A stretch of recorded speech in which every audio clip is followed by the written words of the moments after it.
My dear President Clinton, I too remember almost 20 years ago, a rainy day in Washington, we came to inaugurate the Holocaust Museum.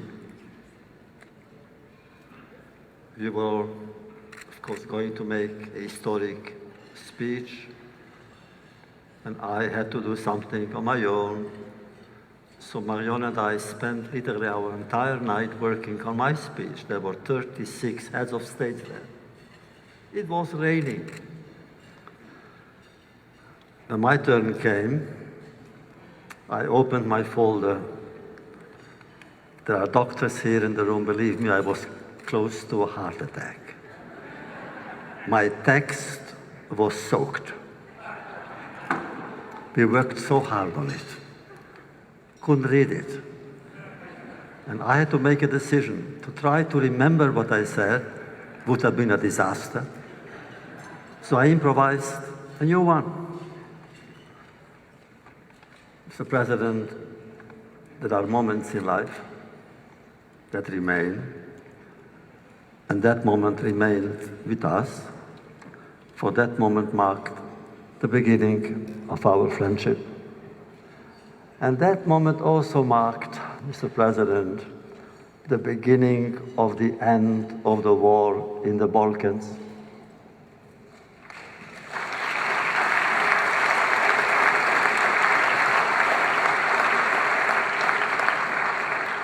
So what could I say about you what hasn't been said already? That you know how you knew and you know how to distinguish authority from power. Power is political, authority is ethical. That you know not only how to live with your past, but how to live with your future. That today, simply because you are who you are,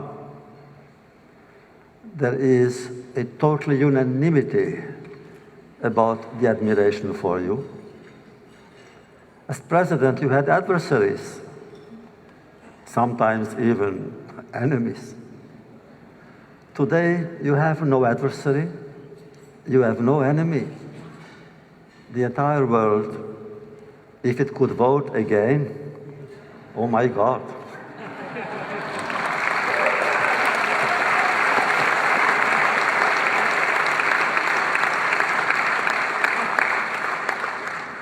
Because now you understand what even then as Commander-in-Chief you understood.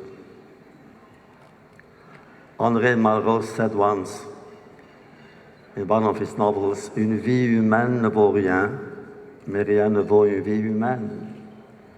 Human life is worth nothing, but nothing is worth a human life. And this is actually what brings you here tonight, Mr. President, Prix Galien. All these men and women are trying to save human lives. Is there anything more noble than that? And all these men and women here are here to congratulate you and to tell you of their admiration and their gratitude. Thank you, Mr. President.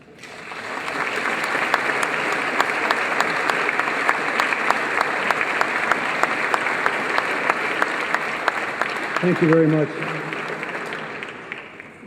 Mr. Secretary General, thank you for being here tonight and for your great labors and for the success we had on the Millennium Development Goals at your opening session of the UN. I don't know whether I should thank you for asking me to be the UN Special Envoy to Haiti, but it has been the most interesting ride, and I am grateful for the responsibility. To my good friend Elie Wiesel, that's the most diplomatic explanation of what he really said when the Holocaust Museum opened I have ever heard. In very elegant language, he said, if the United States doesn't stop this, nobody will. It's up to you. Please go do it. And the reason I say that is this man who has written so powerfully of the whole Holocaust experience and all the things that surrounded it and what it did to families and lives, chose the opening of the Holocaust to ask me to end the war whose primary victims were Muslims. And I think it is important to remember that.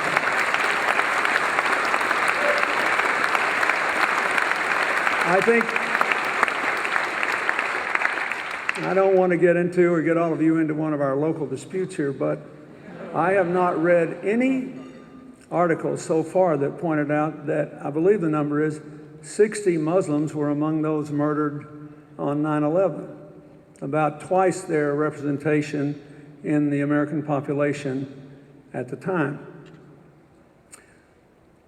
So I thank you. To my good friend Philippe Douste-Blazy, he honored me by coming to my home, and when he was foreign minister of France, we had talked about this, and so he laid out this idea to have the airline tax.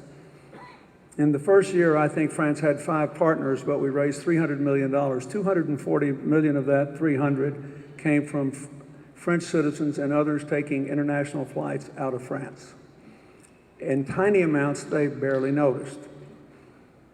And UNITAID has grown and grown and grown. It turned out to be incredibly fortunate now because while the Global Fund on HTB and malaria and the PEPFAR, the American program begun under President Bush's administration, they have done great work. And my foundation and our AIDS and tuberculosis work has worked with them very closely. The governments of the world are deeply stressed, as many of you know. And so the funds have not been coming in with the increases we thought. And the problem is until we find a way to prevent AIDS or treat it toward a cure, the medical bills have to go up every year because more and more people are living. And of all those on the AIDS medicine in the world, when you see the numbers, you can calculate that somewhere between 10 and 15% of those will, for reasons of biochemistry, the way their body relates to the drugs, have outrun the effectiveness of the so-called first-line drugs and will need second-line drugs. So Philippe asked, after, I brainstormed with him a little about this, and UNITAID was real. He asked if our HIV/AIDS group would work on trying to secure contracts for the children's drugs and the second-line medicine that would lower the cost and drastically increase the volume. And because of UNITAID, as he said, about 3/4 of the people in the world, the children in the world who need treatment are getting it. When we started, the differential between the percentage of adults who needed it and the percentage of kids getting treatment was more than 4 to 1 because the children's drugs were so expensive when we started. Even the generic drugs were $600 a person a year. Now the old-fashioned drugs are $60 a person, just pure volume. And you can get a one-a-day pill instead of the 3 pills, or a liquid for about $90 to $100 now, all because of UNITAID. When the earthquake struck Haiti, then people were texting in numbers on their phones. They could give $10 to a variety of NGOs in America and $5 in Canada. This whole thing has got to be the wave of the future, because more and more governments are asking us, and consistent with the Millennium Development Goals, to help them build comprehensive healthcare systems. One of the things that we find in country after country is that these programs sprout up as almost separate silos. So you have to go one place for your AIDS medicine, another place for your maternal and child health, another place for the tuberculosis. We can't do that. And more, when our foundation goes into countries, we sell the medicine in 70 countries, but in 30 countries, we're helping them construct comprehensive, affordable healthcare systems where you go one place and get treated. I say that because I think in the future, pharmaceutical research, which so many of you do, will more and more involve not just groundbreaking new discoveries that enable the companies to earn the requisite amount of income, but also I hope will involve research into delivery systems and integrity systems so that all pharmaceutical companies can benefit from the strategy that we've been able to pursue in HIV/AIDS, where you may take a smaller margin per dose, but the volumes increase so dramatically that everyone wins.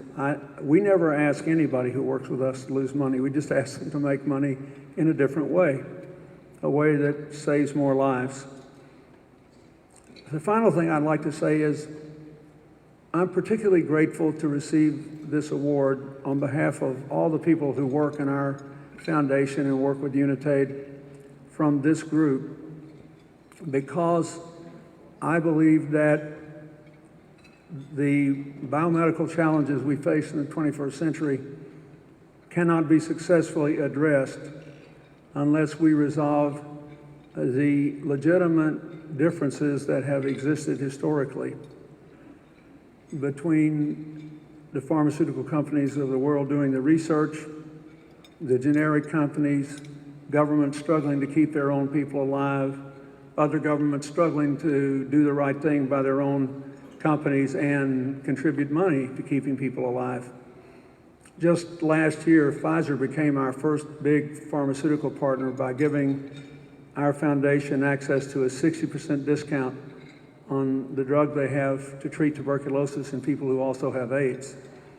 Typically, all known treatment for tuberculosis for people who have AIDS makes them so sick they cannot function. This drug enables them to have a normal life. And it is the beginning, I hope, of an emerging paradigm that enables all pharmaceutical companies to have access to 100% of the Earth's people. And in the process, enables us all to work out arrangements that will keep us in the business that you got into in the first place and the one that I am now in, which is saving the largest number of lives we can with the time, with the knowledge, with the resources we have. That, to me, is the most meaningful thing of all this evening. Thank you, and bless you all. At this time, we would like to welcome all of the members of the Prix Galien Committee to the stage to join President Clinton, Philippe Douste-Blazy, Ban Ki-moon, and Elie Wiesel. All of the members of the Prix Galien Committee to the stage, please.